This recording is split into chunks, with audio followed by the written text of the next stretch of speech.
江澄不耐烦道：“如何相处？”你知我所指。金陵诚挚道：“舅舅，其实你们现在这样挺好的。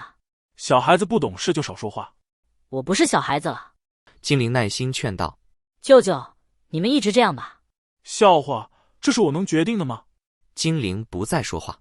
其实他们两人都知道，魏无羡一向豁达，心里不藏事，跟了蓝忘机之后，心里松快，更加不藏事。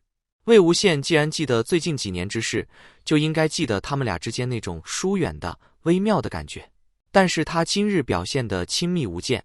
江澄想，所以这是我能决定的吗？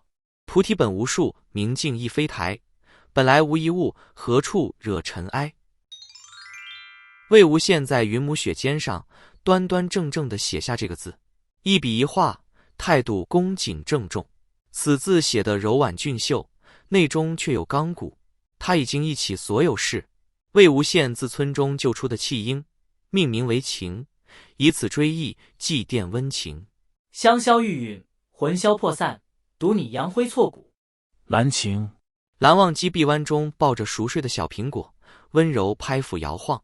魏无羡道：“好女儿当如她。”蓝忘机低声道：“是。”我们只取名，待她长大成人，由叔父来取字吧。魏无羡转头见蓝忘机神色，愣了一下。魏无羡不确定地问道：“醋过？”蓝忘机不答，只道：“温情医术卓绝，刚烈侠义，乃当世奇女子。”魏无羡观他神情，肯定道：“错过。”蓝忘机微不可察地轻点了一下头，悄然红了耳根。当年伏魔洞中，他见魏无羡在温情面前装晕逗乐，开心玩笑，见温情毫不见外，将魏无羡石床上的各色玩意儿随意扫落在地，见他与温情一言一语，一来一往，逗着阿苑讨论茶叶和萝卜种子，他的确是醋了。伏魔洞内欢声笑语，独他格格不入，像个外人。他见过他阴郁狂倦之态，也见过他游戏调笑之姿，却很少见他如此轻松自在，写意逍遥，宛如佳人在侧。他早知他会娶妻生子，只是那个相配的女子还未真正出现在他面前，他便可以暂时假装不知道。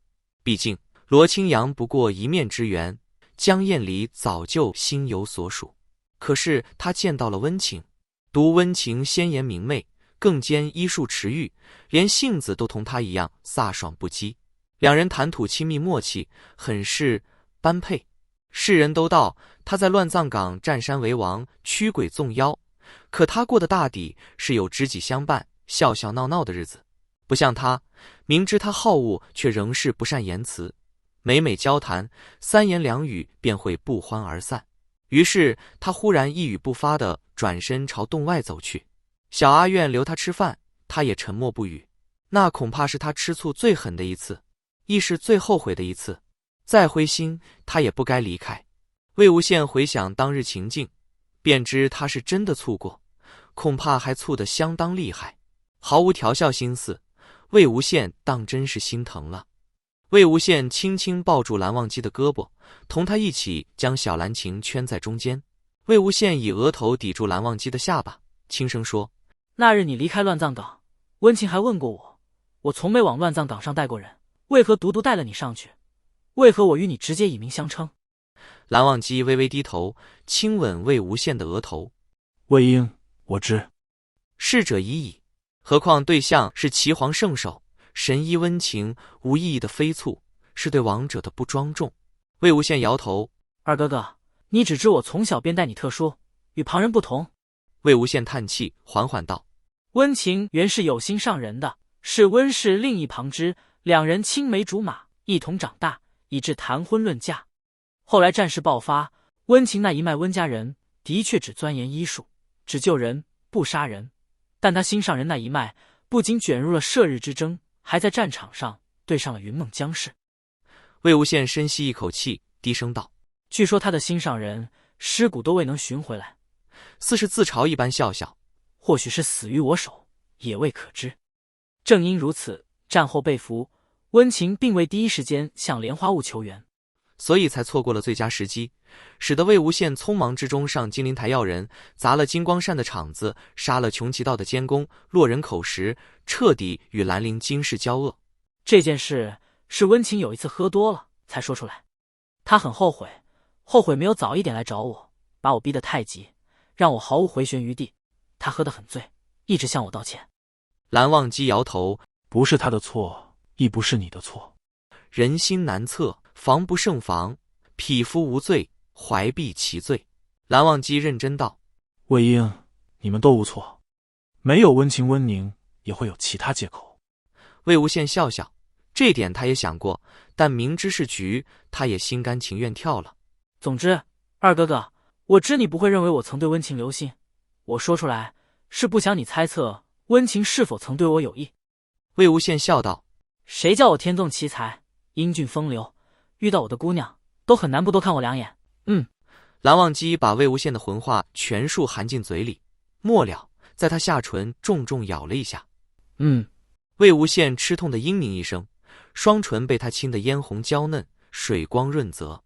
魏无羡仍旧把额头抵在蓝忘机下颚，含笑问：二哥哥可都好了？蓝忘机闷声道：两人静静抱了一会儿，魏无羡的手指在蓝忘机臂膀上轻轻滑动。小兰情在襁褓中翻了一下身，头微微扭动2下，然后继续安睡。魏无羡淡淡道：你曾对我说过，温情是自刎而亡。蓝忘机默然：是。温情于金陵台上，对所有罪名大包大揽，一概全认，而后横剑于颈，自刎谢罪。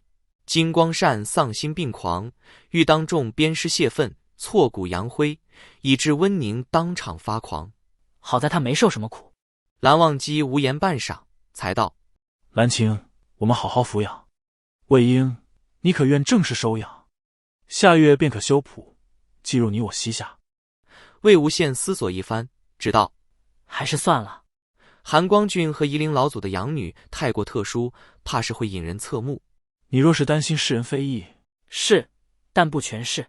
一来你我皆是男子，抚养女儿必有诸多不便；二来，魏无羡抬头看他，眸若星辰：二哥哥，我们现在带的这群孩子，哪个又不像我们自己的呢？路谱不过一事而已，人迹亲疏，在乎用心，不拘泥于形式。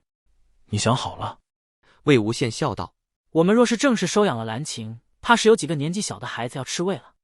你知道我有多少孩子们喜欢？蓝忘机微笑道：我知。总之都是我们的孩子，厚此薄彼，特殊对待，对小兰情也未必是好事。小兰情养在女修院比较方便，我们时时照拂便可。好，你决定便好。话说回来，我说云深不知处的孩子都是我们的孩子，倒真像是我给你生了一堆满地跑了。蓝忘机耳间染上一点飞翅，又在胡言乱语。岁月静好。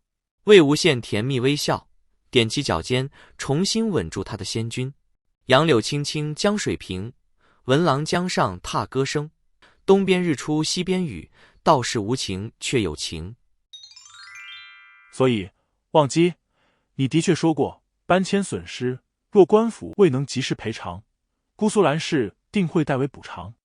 蓝曦臣在棋盘上落下一枚黑子，姿态优雅地端起茶杯，浅浅抿了一口。蓝忘机执子思索，似乎全副心思都在棋盘之上，淡然道：是。蓝曦臣道：外面的说法是无限破人搬迁，毁人祖坟，忘机你纵容无限，承诺赔偿村民全部损失。魏无羡道：兄长，蓝湛说的是官府未能及时赔偿的情况下，可是官府的确与村民们签署过补偿协议，此事本就是官府早预为之，迁村分红补偿村民是官府分内之事。蓝曦臣轻轻摩挲棋盘旁那一叠补偿方案的拓印副本，只道：村长签字画押，村委9人，还未全部签字。无限。蓝曦臣望着魏无羡，语调和煦：江宗主连夜遣人来取副本，拓印10万余张，广发于云梦境内。你的事，你们的事，江宗主十分上心。魏无羡低声道：可是无人相信拓本为真。偏见已成，是他声名狼藉，无论做什么都难以取信于人。是我连累蓝湛了。蓝曦臣款款温柔，如同教导晚辈。补偿协议的确手续未全，有所疏漏，官府亦有意拖延，有心抵赖，不愿出面解释，而世人更易偏信谣言。